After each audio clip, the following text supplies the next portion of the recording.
नमस्कार, आप देख रहे हैं अपना उत्तराखंड और मैं हूं आपके साथ ऋषा गुप्ता। बुलेटिन की शुरुआत करेंगे और आपको बता दें कि उत्तराखंड में एक बार फिर से मंत्रिमंडल विस्तार की चर्चा जोर पकड़ रही है। पिछले दिनों में लगातार मुख्यमंत्री से विधायकों की मुलाकात ने सियासी गलियारों में हलचल मचा दी है। इसको प्रदेश में मंत्रिमंडल विस्तार और बीजेपी की नई कार्यकारिणी के गठन से जोड़ा जा रहा है। इसी को लेकर विपक्ष ने सरकार पर निशाना साधा है और प्रदेश में हो रही आपदाओं को लेकर सरकार को घेरा भी है। अब सवाल यह है कि क्या मंत्रिमंडल विस्तार समय की मांग है या जनता की समस्याओं से ध्यान भटकाने की राजनीति।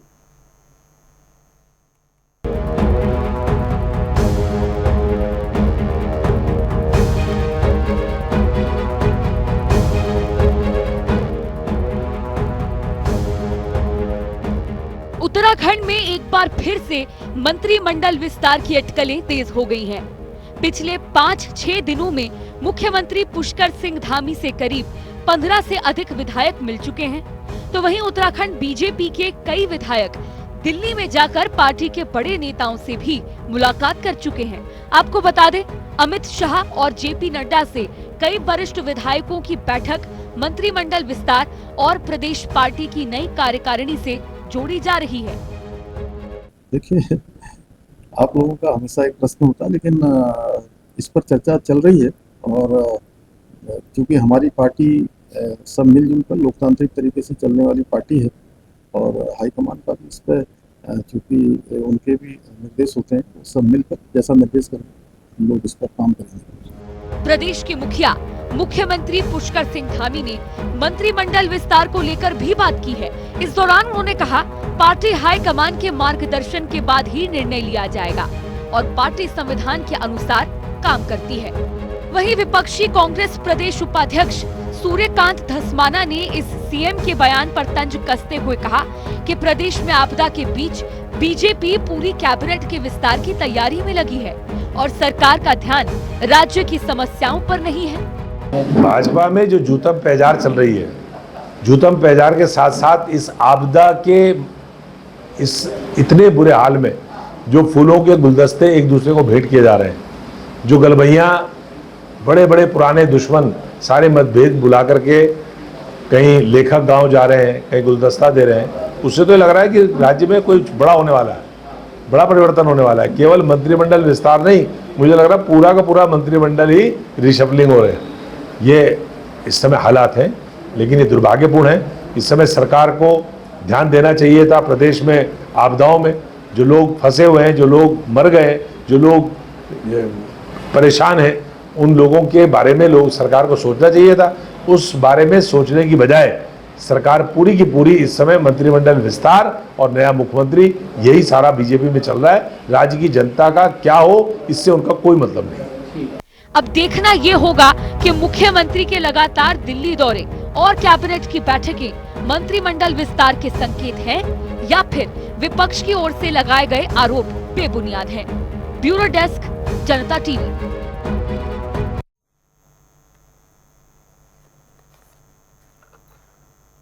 और चलिए अब इसी मुद्दे पर और भी ज्यादा चर्चा करने के लिए हमारे साथ मेहमानों का एक खास पैनल जुड़ने जा रहा है। आपका परिचय उनसे कराते हैं। प्रदेश प्रवक्ता भारतीय जनता पार्टी कमलेश रमन जी हमारे साथ चर्चा के लिए जुड़ गए हैं और राजेंद्र बिष्ट राजनीतिक विश्लेषक इस वक्त हमारे साथ लाइव मौजूद हैं। आप दोनों मेहमानों का जनता टीवी पर बहुत बहुत स्वागत है। कमलेश जी, सबसे पहला सवाल मैं आपसे पूछना चाहूंगी, क्योंकि अचानक से ऐसा लगने लगा है कि देहरादून और दिल्ली के बीच में जो दूरी है वो बड़ी कम हो चुकी है।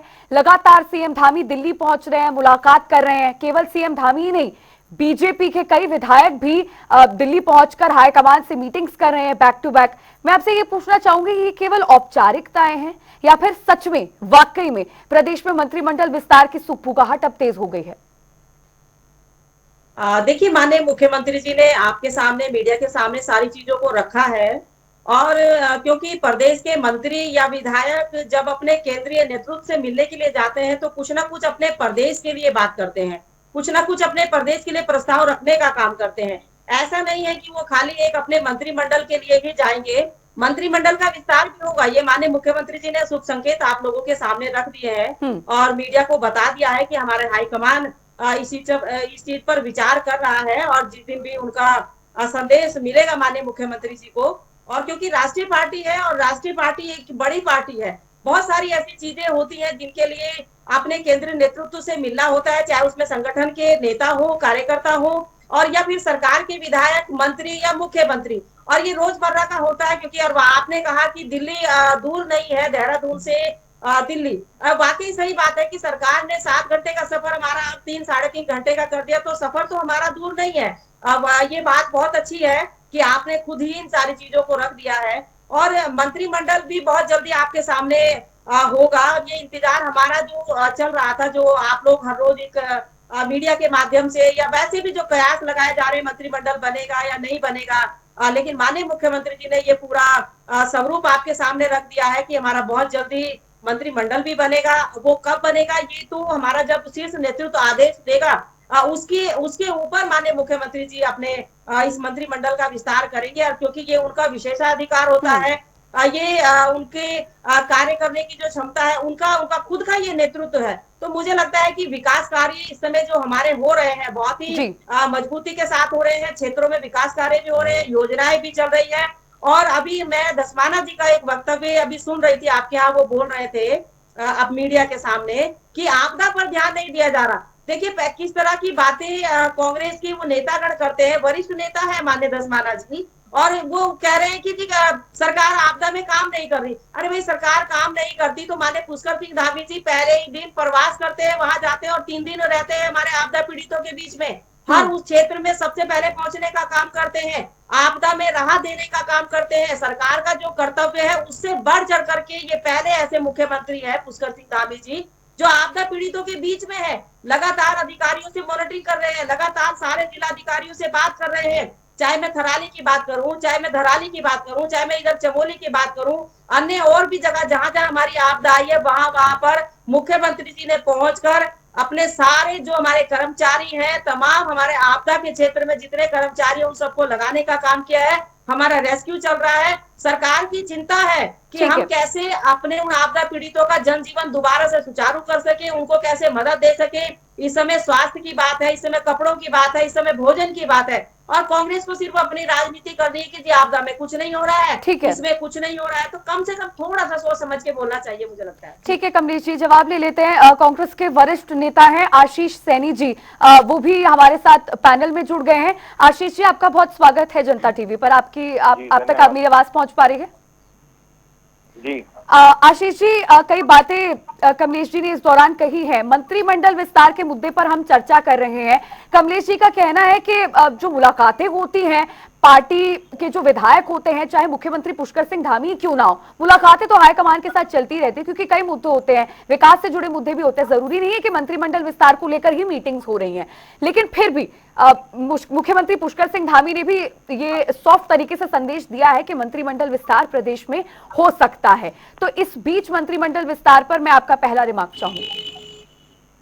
देखिए, जहां तक राजनीतिक क्षेत्रों में चर्चा की बात है, तो अक्सर ये सुनने में आ रहा है कि मंत्रिमंडल का विस्तार भी होगा, हो सकता है मुख्यमंत्री जी का भी विस्तार हो जाए और पूर्व मुख्यमंत्री की सूची में एक नाम और बढ़ जाएगा और नया आदमी मुख्यमंत्री बने।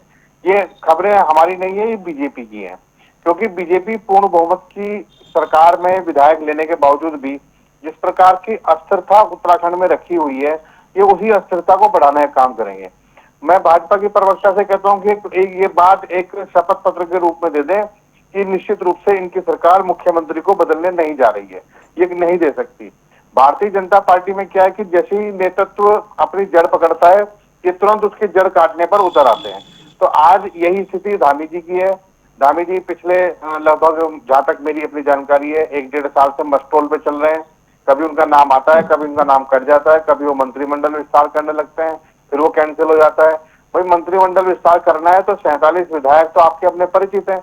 आप उनमें से किसी भी उपयुक्त व्यक्ति को आपको लगता है जिनको कि हाँ इनको बनाना चाहिए, बना दीजिए, कोई बहुत बड़ा काम तो है नहीं। मुख्यमंत्री जी तो सभी से परिचित है ना, और दोबारा भी मुख्यमंत्री बने। और जो जीतने वाले लोग हैं उनको तो कुछ बनाया नहीं गया, जो हारने वाले हैं उनको मुख्यमंत्री बना दिया गया। तो इस तरह का असंतोष भी पार्टी के अंदर है। दूसरी चीज, सबसे बड़ी बात है कि सरकार किसी भी मोर्चे पर फेल हो रही है। फेल होने का कारण क्या है कि चाहे आप आपदा प्रबंधन, जो वर्तमान में सबसे बड़ा मुद्दा है, चाहे बच्चों का कुपोषण, आंगनबाड़ी, ये सारी चीजें, ये सारी चीजें जो है चल रही है, आंगनबाड़ियों की चीजें, कहीं ना कहीं राज्य में निवेश के लिए मुख्यमंत्री ने 70 करोड़ रुपए खर्च कर दिए और 700 रुपए का भी निवेश नहीं आया। इंडस्ट्रियल एरिया कहीं नहीं बने, इंफ्रास्ट्रक्चर कैसे ढह रहा है, जो आपदा प्रभावित क्षेत्र है उनमें नहीं, जहाँ कोई आपदा का क्षेत्र भी नहीं है, जहाँ बादल नहीं फट रहे हैं, वहां भी घटिया क्वालिटी की जो सड़कों का निर्माण किया। खनन पहले ही गुजरात के लोगों को दिया जा चुका है। तो अभी जो राज्यपाल का अभिभाषण की तरह से कमलेश अमन जी ने पूरी जो कहानी पढ़ी, ये सारी कहानी रटी रटाई है, ये हर डिबेट में इसी चीज को बोलते हैं, लेकिन जो सवाल हम खड़ा करते हैं उस पर बात नहीं करते, उस आशीष पर जी, डरते ही। आशीष जी, कांग्रेस पार्टी लगातार आपदा की बात कर रही है कि प्रदेश में आपदा की स्थिति बनी हुई है। निश्चित रूप से आपदा की स्थिति बनी हुई है, उस पर काम भी किया जा रहा है, चीजें हो रही हैं। लेकिन जब कांग्रेस की सरकार थी तो क्या प्रदेश में जो स्थिति थी आपदा को लेकर, क्या वो अभी फिलहाल मौजूदा स्थिति से बेहतर थी, या फिर अगर कांग्रेस पार्टी मंत्रिमंडल विस्तार पर सवाल उठाती है तो क्या आपदाओं की जो समस्या, आपदा की जैसे समस्या खड़ी है, क्या उसका हल हो जाएगा? देखिए, मुझे मौका दीजिएगा एक बात जवाब देने का आशीष जी। जब कांग्रेस में विजय बहुगुणा जी उत्तराखंड के सीएम हुआ करते थे और उस समय केदारनाथ आपदा आई, बहुत बड़ी विनाशक आपदा थी, और उस विनाशक आपदा के बाद प्रबंधन में जब थोड़ी सी भी कमी देखी तो पार्टी ने नेतृत्व परिवर्तन में विचार नहीं किया, ठीक है, तुरंत बदला और दूसरे मुझे जवाब देने का मौका दीजिएगा। भारतीय जनता पार्टी के सामने समस्या ये है कि जो पिछले निशा जी पिछले 6 साल से लगातार आपदा प्रबंधन की बैठक के नाम पर चाय और बिस्कुट खाए गए हैं सचिवालय में बैठकर, आज उसका परिणाम देखने का समय आया तो कहीं नहीं है। जो एसडीआरएफ और एनडीआरएफ के पास इक्विपमेंट होने चाहिए उसमें बहुत कमी है। 6 साल पहले भी यही बात थी, 1 साल पहले भी यही थी। इस साल जनवरी में जब मुझे ध्यान है आपके चैनल पर ही डिबेट थी, तो ये बताया गया कि आपदा प्रबंधन की पूरी तैयारी कर ली गई और सब कुछ ठीक होगा। वो सब कुछ ठीक होने में ये है कि आज आपदा प्रबंधन केवल एनडीआरएफ एसडीआरएफ के जवानों के, पुलिस के जवानों के भरोसे है, और कहीं कहीं पर सेना और आईटीबीपी के लोग काम कर रहे हैं। राज्य सरकार का जो आपदा प्रबंधन विभाग है, आपदा प्रबंधन का मंत्री है और आपदा प्रबंधन का जो राज्य मंत्री है, मैं जरा कमलेश अमन जी से सिर्फ एक चीज जानना चाहूंगा कि इतनी आपदाएं उत्तराखंड में आई, वो दोनों महोदय जो आपदा प्रबंधन से जुड़े हुए थे वो कहाँ थे? मुझे उनके दर्शन नहीं हुए।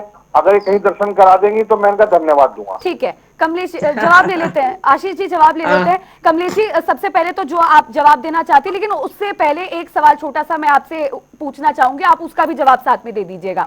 अभी फिलहाल जो प्रदेश में स्थिति बनी हुई है, आपके कहने के अनुसार मुख्यमंत्री पुष्कर सिंह धामी खुद पूरी स्थिति पर नजर बनाए हुए हैं, लोगों के बीच पहुंच रहे हैं, उनसे उनका हालचाल जान रहे हैं, वहां पर सब जो भी तमाम चीजें होनी चाहिए आपके कहे अनुसार सीएम धामी वहां पर कर रहे हैं। लेकिन क्या आपदा से पहले ही कोई प्लान ऑफ एक्शन तैयार नहीं होना चाहिए था? जो नुकसान अभी हुआ है, क्या उसमें कोई कमी नहीं होनी चाहिए थी? लोगों को पहले से स्थानांतरित क्या नहीं कर देना चाहिए था? और अब उस बीच मंत्रिमंडल विस्तार, क्या ये सरकार का फोकस होना चाहिए? नहीं, देखिए मैं पहले तो आपकी बात का जवाब दे देती हूँ। देखिए, जहां पर हमें लगता है कि हमारे क्षेत्रों में आपदा आने का अंदेशा होता है, वहां पर सरकार पहले से सचेत होती है और लोगों को कहीं ना कहीं सुरक्षित स्थान पे भेजने का काम करती है, और किया भी सरकार ने अपना काम पूरा किया, पूरे प्लान के साथ किया। लेकिन आपदा कुदरत की होती है, ये कहाँ पर आती है इसका कुछ पता नहीं चलता। किसी को ये नहीं पता था थराली में या धराली में या चमोली में आपदा आ जाएगी। अन्य क्षेत्रों में हमेशा जो हमारा क्षेत्र बना रहता था। आशीष सैनी जी, 1 मिनट जरा चुप हो जाइए। अब मैं आशीष सैनी का एक सवाल था, इनका मैं इनकी बात का जवाब देना चाहूंगी।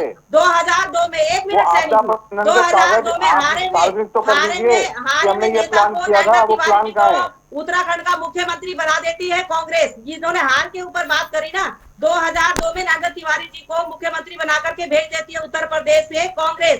फिर 2012 में क्योंकि माननीय विजय बहुगुणा जी थे, चुनाव नहीं लड़े थे, अब वो भारतीय जनता पार्टी में है। अब माननीय विजय बहुगुणा जी जो है भारतीय जनता पार्टी में है, वो जब वो कांग्रेस विधायक बना देती है 2013 में जो सबसे बड़े नेता, 1 मिनट आशीष जी आप जरा सबर से सुन लीजिएगा, जो 2013 में आप गलत मत बोलिए ना, आपने कहा उत्तर प्रदेश से लाकर क्या मतलब होता है?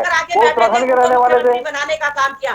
तो छाछ बोले जब ये छलिया बोलती है ना, तो इनको सच्चाई देखनी चाहिए, आईना देखना चाहिए। जब एक पत्थर आप किसी पे फेंकोगे तो कीचड़ आपके ऊपर भी लगेगा। आशीष जी, ऐसा नहीं है। उत्तर प्रदेश अरे के भाई, आपके मुख्यमंत्री थे, हारे उत्तराखंड के मूल निवासी हैं। तीनों मुझे बताइए, आप उत्तराखंड के मूल निवासी रहे। हारे हुए आप दूसरों पर अब कल को आप विजय बहुगुणा जी के पुत्र को भी कह देंगे, विजय बहुगुणा जी कह देंगे कि आप उत्तर प्रदेश का है। तो हमने आपदा में बेहतर काम किया है। माननीय मुख्यमंत्री जी सबसे पहले लोगों के बीच में पहुंचे हैं, प्रवास करने का काम किया।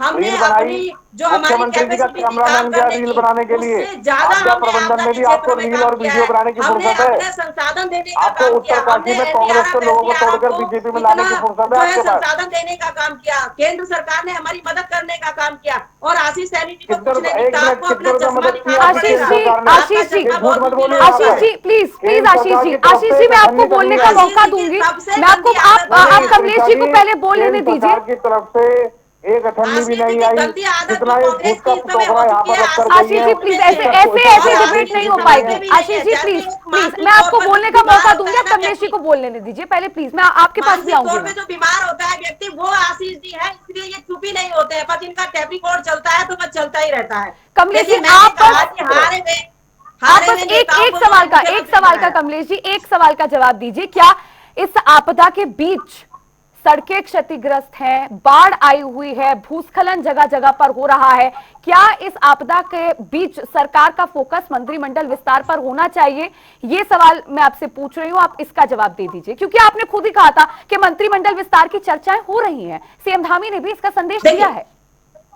देखिए हमारा जब मीडिया में चलता है या सोशल मीडिया में चलता है तो जाहिर सी बात है, आज आप डिबेट करा रहे हैं कि नहीं। जब आप मुख्यमंत्री जी से ये कोई चीज पूछेंगे तो मुख्यमंत्री बताएंगे हाँ भाई चल रहा है, लेकिन आपदा में जो पीड़ित है उनके लिए हमारी प्राथमिकता पहले है, मंत्रिमंडल बाद में है। ये भी संकेत दिए हैं ठीक है, मुख्यमंत्री जी ने। उन्होंने कहा आपदा पीड़ित हमारे लिए पहले है, उनको उनका विस्तार करना हमारे लिए पहले है, मंत्रिमंडल बाद में। इसीलिए अभी नहीं हो रहा है। लेकिन कांग्रेस को केवल राजनीति करनी होती है, चाहे आपदा हो, चाहे मंत्रिमंडल हो, चाहे अन्य और कोई भी मुद्दे हो। क्योंकि कांग्रेस के पास कुछ है तो नहीं कहने के लिए, बस खाली आरोप लगाने, राजनीति करनी है, झूठ बोलना है, अफवाह फैलानी है, भ्रम की स्थिति को पैदा करना है। ये चलिए कांग्रेस ठीक का है, काम है।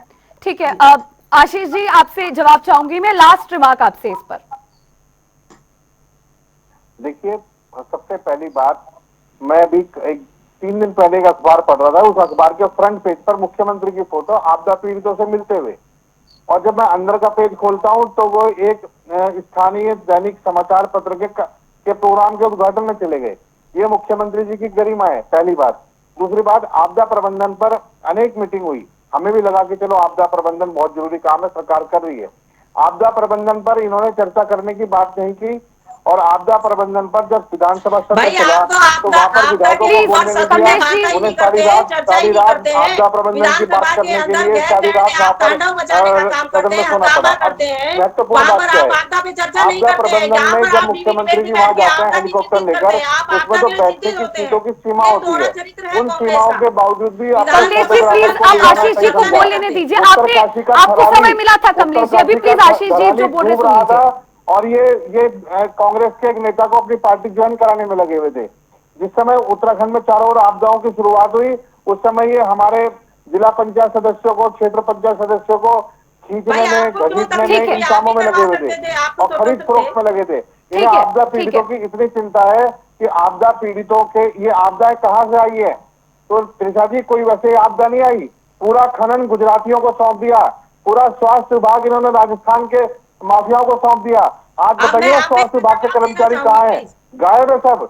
पूरा राजस्थान से लोग नियुक्त कर दिए, उत्तराखंड के लोग धरने चलिए प्रदर्शन ठीक पे है। बैठे हैं। ये राजनीतिक हालत इन्होंने विश्लेषक, प्रदेश की बना राजनीतिक रखी है। विश्लेषक राजेंद्र जी भी हमारे साथ जुड़े हुए हैं, उनसे भी चर्चा कर लेते हैं। राजेंद्र जी, ये पूरी चर्चा मंत्रिमंडल विस्तार, आपदा के बीच मंत्रिमंडल विस्तार, इस पर हो रही है। मुलाकातें जो विधायकों की, सीएम धामी की दिल्ली में हो रही है, उसको लेकर बातचीत चल रही है। मेरा आपसे यही सवाल है, मैंने इससे पहले कमलेश जी से भी यही सवाल पूछा था कि ये जो मुद्दा है वो मंत्रिमंडल विस्तार बनाम जनता का सवाल है। मंत्रिमंडल विस्तार इस समय आपदा के वक्त ये एक जरूरत है या केवल राजनीति? नहीं गीता जी, अगर आप पूरा घटना चक्र देखें तो उसमें एक बात बहुत क्लियर है कि अभी, क्योंकि करीबन 2.5 साल जो है पूरी जो है बीजेपी गवर्नमेंट को यहाँ पे हो गया, और 2.5 साल आगे अभी बैलेंस है, पहली चीज। दूसरी बात, जिस तरह से इस समय आपदा आई है पूरे उत्तराखंड में, वो अनएक्सपेक्टेड एक आपदा है, और उसमें पहले ये नहीं पता था कि इतनी ज्यादा और इन जगहों पे इस तरह का भूस्खलन या कुछ मतलब इस तरह की आपदा आएगी। लेकिन जहां तक धामी सरकार की बात है, धामी खुद जो है आपदा को देख रहे हैं, और जो काम कर रहे हैं आपदा के समय में, वो एक अपने आप में बड़ा उल्लेखनीय है। मुझे जो लगता है कि जिस तरह से पर्सनली इसको मॉनिटर कर रहे हैं और रात भर जो है आपदा जो है मॉनिटरिंग हो रही है और उनको रिस्पॉन्सिबल जो है उन्होंने अपने जो अफसरान को, एनडीआरएफ को और आपके स्टेट जो है एसडीआरएफ को जो है लगाया है। मुझे लगता है कि ये बहुत ही एग्रेसिव तरीके से वो जो है इसको मैनेज कर रहे हैं। रही बात जहां तक मंत्रिमंडल विस्तार की, उसमें अगर आप ये देखिए कि करीबन जो है एक तो सबसे पहले जो है प्रदेश अध्यक्ष का चयन होना, उसके बाद संगठन बनना वो अभी बाकी है। इसके अलावा अगर आप ये देखिए कि मंत्रिमंडल में करीब 4 सीटें जो है बैलेंस है, तो उनको ये भी देखना होता है कि 2027 में हम कैसे आगे बढ़ेंगे, किस तरह से जो अपने संगठन को आगे बढ़ाएंगे। और आपको जैसा लगता है कि बीजेपी तो हर समय जो है चुनाव उम्मीद में रहती है और वो अपने संगठन को हर समय जो है एक बदलते रहते हैं और उसको जो ऊपर नई ऊर्जा जो है किस तरह से उसको करते रहते हैं। तो मुझे जो लगता है कि ये जो कहीं जो बात है मंत्रिमंडल विस्तार की, ये जो है जरूर, लेकिन वो इतनी इम्पोर्टेंट नहीं है इस समय। और जहां तक पुष्कर सिंह धामी जी जो दिल्ली गए हैं, उसमें बहुत सारी बातें हैं कि किस तरह से वो अलग अलग आपदाओं के लिए पैसा लेने के लिए गए हैं, सड़कों के लिए, और उसके लिए अगर आप जितनी भी चीजें हैं उसका भी जो है उनका एक जो है मेन मकसद जो है दिल्ली जाने का। और नेचुरली राजनीति तो होती है, लेकिन जहां तक मेरे अपने एनालिसिस है कि पुष्कर सिंह धामी जो है बहुत स्ट्रॉन्ग लीडर है इस समय उत्तराखंड में, और जिस तरह से आपदाएं आ रही हैं उस समय मुख्यमंत्री बदलाव का कोई दूर दूर तक निशान मुझे नजर नहीं आता। हाँ, हो सकता है कि कुछ लोगों को केवल कांग्रेस के चश्मे में है बस, बच्ची है उससे जो है कर सकते हैं। इसके अलावा मुझे जो है और कुछ नहीं लगता, जो मेरा अपना एनालिसिस है। बाकी तो देखिए राजनीति है, राजनीति में तो सब लोग अपनी बात कहेंगे, अपने रखेंगे, और हर नेता जो है अपनी बात आगे रखता है। तो लेकिन मेरा एनालिसिस ये है कि आपदाओं का जो है जिसमें प्रायोरिटी जो है उत्तराखंड की आपदाएं हैं, इसके लिए भी जो है उत्तराखंड सरकार जो है पैसे को जो मैनेज कर रही है, और केंद्र से भी पैसे जो है मैनेज करने की वजह से जो है केंद्र के लोगों से, मंत्रियों से मिल रही है, और उससे जो है किसी न किसी तरह से जो है उत्तराखंड के लिए इस समय जो है पैसा जुटाने का काम किया जा रहा है। ठीक है, आशीष जी आपसे लास्ट रिमार्क प्लीज। हमारे पास समय कम है, लास्ट रिमार्क। हाँ, 10 सेकंड की बात कहूंगा। ये जो आपदाएं आई है, खनन से आई है, यानी खनन आपदा का खनन हुआ है। आपदा का खनन बीजेपी ने किया। एक तो होती है कि आपदा प्राकृतिक रूप से आई, एक बीजेपी की जो गलत नीतियां हैं, इनकी सरकार की गलत नीतियां हैं, ये आपदाओं को गड्ढे से खोद कर लाया और उत्तराखंड के सिर पर थोप दी है। तभी मैंने कहा ना कि अब कांग्रेसी नेताओं का मानसिक संतुलन बहुत ज्यादा खराब हो गया है। हर चीज में भारतीय जनता पार्टी, हर चीज में भारतीय जनता पार्टी। आपने समझ में ही नहीं आता, करवाया, इसलिए समझ में नहीं आता है कि फोबिया हो गया है क्या आपको भारतीय हो जनता सकता है आपको पार्टी कुछ हिस्सा मिल गया हो, आप चुप हो जाए, आप इधर उधर की बात करने लगे। लेकिन अवैध खनन हो रहा है पूरे पहाड़ में, नदियों पे। आपने जोशीमठ को लाने का काम किया, आपने सिलचारा टनल में तोड़ने का काम किया। आप हत्यारे हैं, हत्यारे ध्यान रखिए। जोशीमठ में जिनके घर टूट रहे हैं उनकी जो मुआवजा है ना, वो भाजपा नेताओं से वसूला जाना चाहिए। ये लोग जिम्मेदार है इसके लिए, ये लोग जिम्मेदार है। आप बताइए ना, ये बात बताइए कि जोशीमठ में जो टनल है उससे अंडरग्राउंड वाटर का सिस्टम तोड़ दिया गया, उसमें जोशीमठ फंसना शुरू हुआ है। चलिए ठीक है कमलेश जी हम इस मुद्दे को आपदा से नहीं जोड़ते। आपदा एक ऐसी चीज है किसी को इस बारे में नहीं पता होता है किस स्तर की आपदा कब कहां पर आ सकती है। चलिए इस बात को हम अलग रखते हैं, लेकिन मंत्रिमंडल की केवल बात कर लेते हैं। इतना लंबा समय जो है वो बीत चुका है, सरकार को बने इतना लंबा समय जा चुका है, तो अब मंत्रिमंडल विस्तार की जरूरत धामी सरकार को क्यों महसूस हो रही है अचानक? यही सवाल है। क्या इससे पहले जो इतना लंबा समय बीत गया था, तो क्या तब मंत्रिमंडल विस्तार की जरूरत महसूस नहीं हो रही थी? नहीं, देखिए मैंने पहले ही कहा, पार्टी है, अपने आप कोई निर्णय नहीं होते, हमारे दिल्ली से निर्णय होते हैं। और जब दिल्ली उनको हरी झंडी देगा, हमारा सीट जेतु हरी झंडी देगा, माननीय मुख्यमंत्री जी अपना मंत्रिमंडल का विस्तार भी करेंगे। और कहीं कोई काम में कोताही नहीं है। मंत्री नहीं बने हैं तो क्या कहीं आपको नजर आ रहा है कि मुख्यमंत्री जी के कार्य में या विकास कार्य में कहीं कोई कमी नजर आ रही है आपको? पूरे उत्तराखंड के अंदर तमाम सारे कार्य हो रहे हैं, अच्छे से अच्छे निर्णय लिए जा रहे हैं, फैसले लिए जा रहे हैं, योजनाएं चल रही है, विकास चल रही है, लोगों को रोजगार मिल रहा है, महिलाओं को आत्मनिर्भर बनाया जा रहा है। मुझे लगता है कि विकास कार्य पूरे हो रहे हैं। पर ये भी एक जरूरत है मंत्रिमंडल की, तो ये विशेष अधिकार है माननीय मुख्यमंत्री जी का। जब उनको लगेगा वो तब मुख्यमंत्री जी अपने मंत्रियों की घोषणा करेंगे, विस्तार करेंगे। मुझे लगता है कि उनके अधिकार का हम हनन नहीं कर सकते, या उस पर चर्चा करके हम ये कहें कि मुख्यमंत्री नहीं बना रहे हैं या देर कर दी उन्होंने, तो ये शायद मुझे लगता है इल्जाम गलत होगा उनके ऊपर। ठीक है, विकास कार्य हो रहे हैं या नहीं हो रहे हैं, विकास कार्यों में कोताही है या नहीं, ये सवाल तो खैर जनता से पूछने के लिए है और अपने वोट अधिकार का इस्तेमाल करके ये जवाब जनता खैर दे ही देती है। फिलहाल आप तीनों मेहमानों का जुड़ने के लिए और तमाम चर्चा मेरे साथ करने के लिए बहुत शुक्रिया। और बुलेटिन में फिलहाल के लिए इतना ही, रुकना एक छोटे से ब्रेक के लिए। देखते रहिए जनता टीवी।